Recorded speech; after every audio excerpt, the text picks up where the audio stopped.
चुरुलिया में नजरुल अकादमी पर म्यूजिकल से कवि की सभी चीजों को काजी नजरुल विश्वविद्यालय ले जाने के खिलाफ आज एक संवाददाता सम्मेलन किया गया। कवि कजरारुल इस्लाम के भतीजे काजी अली रजा ने कहा कि काजी नजरुल विश्वविद्यालय द्वारा मनमानी की जा रही है।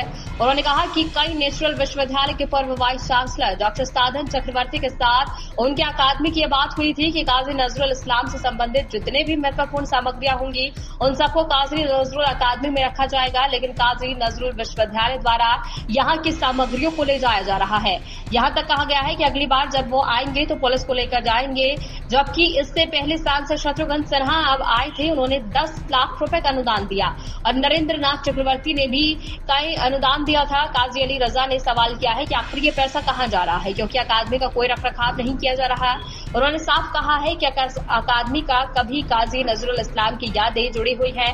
जिस तरह से काजी नजरुल विश्वविद्यालय अपनी मनमानी कर रहा है उसे बर्दाश्त नहीं किया। নজরুল একাডেমি আজকে প্রেস মিট করে বলছে যে ইউনিভার্সিটি জোরজবস্তি নজরুলের যে জিনিসপত্র সেগুলো নিয়ে যাচ্ছে এবং একবার নিয়ে গেছে আর একবার নিয়ে যেতে এসেছিল কিন্তু বাধা দিয়েছে। কী বলবেন? প্রথম কথা হচ্ছে নজরুল একাডেমির এখন কোনো অস্তিত্ব নেই। নজরুল একাডেমির যে জিনিসগুলো ছিল, বাড়ি বা মিউজিয়াম যা ছিল, সেগুলো এখন ইউনিভার্সিটির সম্পত্তি।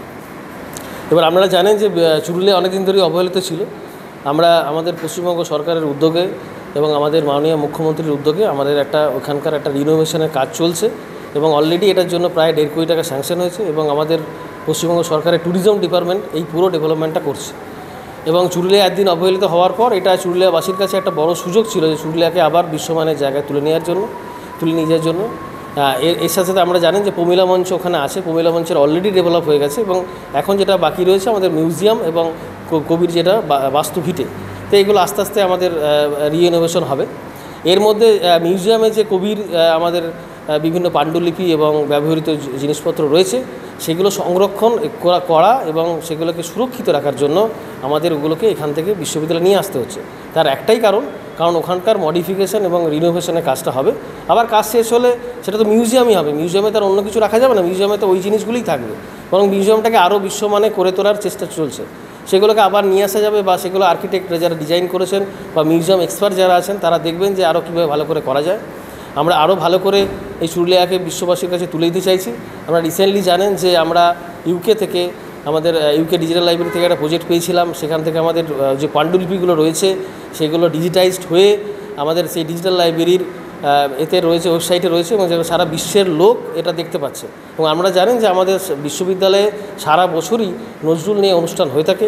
আমরা সেমিনার, কনফারেন্স বা বিভিন্ন রকম কবির নিয়ে প্রোগ্রাম আমরা করে থাকি।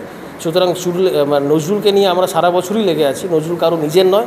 এখন কিছু জন যারা বলতে চাইছে, আমার যেটা মনে হয় তারা সম্পূর্ণ তাদের ফ্যামিলির একটা পরিচয় দিয়ে নিজেদের এই জিনিসগুলোকে কুক্ষিগত করে রাখার জন্য চাইছে, কিন্তু নজরুল কারো ফ্যামিলির একার নয়, নজরুল সবার এবং সারা বিশ্বের লোক নজরুলকে নিয়ে কাজ করছে। মানে মিউজিয়াম তৈরি হয়ে গেলে আবার ওখানেই চলে যাবে। অবশ্যই ওটা তো নজরুলেরই মিউজিয়াম, নজরুলেরই তো জন্মভিটে।